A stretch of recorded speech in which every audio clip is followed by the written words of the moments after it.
I do not care if I get insulted by a man or a woman, but if I get insulted by a kid, I want to cry because they do not lie. If they insult you, they said it because they truly believe it. Like one time I was at the airport just minding my own business and this little kid comes up to me and says, "Why do you have a pepperoni on your face?" So I pull my phone out to look at myself on the camera and I see nothing there. So I'm like, "What do you mean I have a pepperoni on my face?" And he puts his finger on my forehead and goes, "Right here." And I realized that he's talking about a pimple I had. So I laughed and went, "Oh, that's not a pepperoni, it's a pimple." And he goes, "Oh, that's really big." So I'm like, "Yeah, it is. Where are your parents?" Because when an older person insults you, you can fight back. But with a little kid, what am I supposed to say? You can't read? Of course he can't read, he's 4! So now anytime a little kid looks in my general direction, this is what I do. I'm just gonna run away from them every time now. I can't take any more ego hits. I was in court today and there was a lady with her husband and the lady was getting trialed for theft. So the judge asked her, "What did she steal?" And the lady goes, "I stole a can of peaches." Then the judge says, "How many peaches were in that can?" And the lady goes, 6. So then the judge decides to sentence her to 1 night of prison for every peach she stole. So 6 nights total. And when she sentenced her, she was crying, bawling her eyes out. She didn't know what to do. And right before the judge went to smack the mallet down to make it final, her husband goes, "Your Honor, wait. She also stole a can of peas." Sleeping over at a rich person's house is so crazy because one time my friend Colin invited me over for a sleepover, but I had never been to his house before. So when I arrived to the address he gave me, I knock on the door and a man in a fancy outfit answers, but I knew it wasn't his parents because I've seen them before. So this guy asks if I'm here to see my friend and I say yes. So he welcomes me in and tells me where Colin's at. And when I get to Colin, I ask who that guy at the front door was and he goes, "Oh, that's our butler." Dog, you have a butler? I thought that was just a thing in Batman. But then it gets more crazy because around midnight, he asks all of us if we want to go to the movie theater. So I was like, I mean, that sounds fun, but isn't the movies closed by now? And he goes, "Oh no, we have a movie theater in the house." So he takes us into the movie theater room and there's like 10 reclining chairs and like a 500-inch TV. The moment I saw this, I was on my best behavior the rest of the time because I was hoping his parents would just adopt me. This is your warning to never text a girl past midnight because I used to like this girl, so I would stay up late texting her every night and I really enjoyed it. But this turned out to be a huge mistake because one night we're texting at like 12:15 a.m. and I'm super tired because I went on a hike that day, so I'm struggling to keep my eyes open. But we're having a really good conversation, so I don't want to just end it and respond the next day because that would have ruined the flow of it. So I'm fighting super hard to stay awake until eventually my body forces me to fall asleep. So the next morning, I wake up and check my phone to see that this girl texted me saying, "Wow, that's so rude of you to say." But I don't remember what I said last night, so I'm like, what is she talking about? So I click on our conversation to see what made her say that,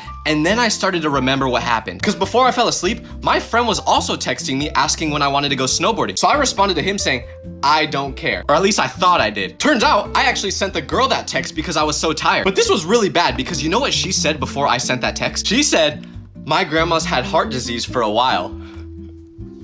So basically I said, I don't care about that. Well, isn't that great timing? It's about how frustrating it is when your friend owes you money, yet they keep buying stuff. Like me and my friend went out to eat one time, but he said he didn't get paid till next week. So he asked if I could pay for his meal, which came out to be $22. So when the day came where he got paid, I didn't even ask for my money back. I was just hoping he would give it to me on his own, but he didn't. So about 3 days later, we're hanging out and I ask him if he can pay me back. But he's like, sorry man, I don't have the money yet. Just give me a couple more days. So I'm like, no worries, dude, that's totally fine. Just let me know when you get the money. And I wasn't upset at all until I saw the story he posted the next day. Because you know where he was at? The casino! But the funny thing was, in the picture he posted, you could see the machine he was using and it said he put $100 in there. Where'd you get that money from? He ain't borrowing from me anymore, I can tell you that. If you see your teacher in public, do not talk to them. Because one time, I was at the grocery store and out of the corner of my eye, I see my history teacher. But he was one of the teachers I actually liked, so I was gonna go up to him and say hi. Until he made eye contact with me, because once he did that, he looked away super quick and started walking the other direction. So I was like,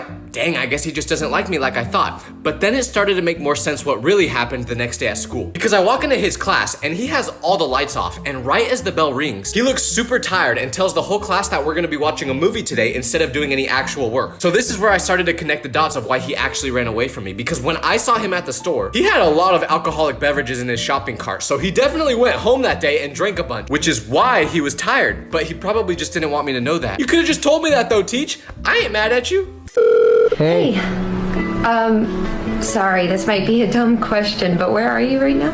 I'm in the toilet taking a shit. I had Mexican food for breakfast. Really? Yes. It was that Mexican place. What book are you reading then? Book? No, I'm taking a shit. It stinks. Are you sure?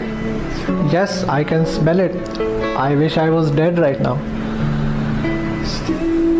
You know, Hello? you shouldn't say those things so casually, considering that I'm at your place right now and you aren't reading The Great Gatsby. Which book? I'm taking a shit. Are you with her right now? Who? Who? Goodbye, Sam. Have a good life. Who? To anyone that's ever wondered why girls all go to the bathroom together, I think I figured it out. Because the other day, I was at a restaurant, but I had to go number 2 really bad. So I quickly ran into the bathroom and went into a stall, but when I was on the toilet, I heard a group of people walk in, and I didn't think anything of it at first, until I heard them speak. Because they sounded a lot like girls, so I looked under the stall, and that's when I realized I ran into the women's restroom instead of the men's. So I just stayed as quiet as possible, hoping that no one would notice me. But while I was in there, I heard this sound go off like 100 times. And the flash was going off like every second in there. It felt like a club. So I realized this group of girls was having a full-on photo shoot in the bathroom. But the worst part was I was waiting till they left to get out of the stall because I didn't want them to see me in the women's restroom. But they stayed in there for so long taking pictures that I just had to sit in the stall for like an hour. Okay, it wasn't that long, but it felt like it. I'm not even joking, I almost fell in the toilet. I'm still sore from sitting on that thing so long. Did anyone else's parents ever say, you should be more like your friend, without knowing how crazy that friend actually was? Because one time, my mom and I got into a big argument, so she was like, why can't you be more like Dylan? He's so mature and polite. And when she said that, I tried not to laugh because little did she know, Dylan was a real life supervillain. And she saw that I was holding back my laugh after she said that, so she was like, what's so funny? And I said, Mom, if you knew what Dylan does, you would not be saying that. So she replied with, well, what does Dylan do then? And I thought about not telling her because I didn't want to expose Dylan, but I was like, nah, I gotta do it. I gotta protect myself. So I told her that during school, when we were in the locker room, Dylan had a spray deodorant that he would use every day, but he also had a lighter. So he would use these two things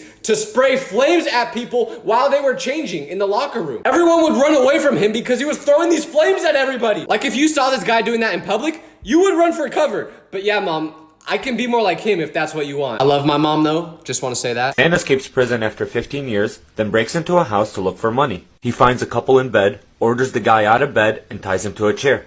The escaped prisoner then ties the wife to the bed and jumps on top of her, and it looks like he kissed her, then gets up and goes to the bathroom and closes the door. While he's in the bathroom, the husband whispers over to his wife, hey, he's an escaped convict, look at his clothes. He's probably spent a lot of time in jail and hasn't seen a woman in years. I saw the way he kissed your neck. If he wants anything, don't resist, don't complain, just go with it. Satisfy him no matter what. This guy is obviously dangerous, and if he gets angry, he'll kill us both. Be strong, honey, and I love you. His wife looks at him, smiles, and says, he wasn't kissing my neck, he was whispering in my ear. He told me that he likes men and thinks you're cute, and asked me where the Vaseline was. I told him it was in the bathroom. Be strong, honey, and I love you. Why do teachers get pregnant so much during school? And it makes going to school so weird because one time I had a teacher that was 8 months pregnant for like half the year. And randomly in the middle of class, she would always scream and she would be like, oh, sorry guys, it's the baby kicking. Like we would literally be reading a book because it was English class and she would be like, but then Romeo, and we would be terrified like, girl, did your water just break? But she could see that we were always petrified when she would scream. So she would try to make jokes and be like, I might pop this baby out right here. No one laughed when she said stuff like that because we were like, yeah, you probably will. But you want to know what the most funny part is? The next year, I had her for a class again, and she was pregnant again. Like, how freaky are you getting during summer break? We need to give teachers more time off so they don't gotta teach a class while they're 13 months pregnant. Worst dad jokes of all time, go. I was working at a supermarket and my manager said to me, I can tell who's in a relationship and who's not in a relationship just from what they buy. So a guy came up, he brought 1 can of beans, 1 lettuce, 1 potato, and 1 apple, and he said, he's single. I said, how'd you work that out? He said, he's f***ing ugly. My wife got stung by a jellyfish and shouted, quick, pee on it.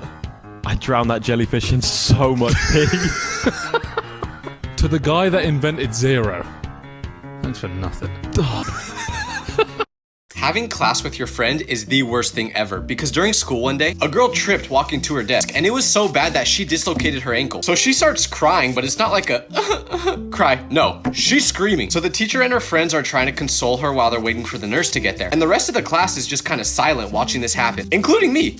Until I look over at my best friend because he had the tiniest smirk on his face. So the moment I saw that, I started laughing out loud. It wasn't on purpose.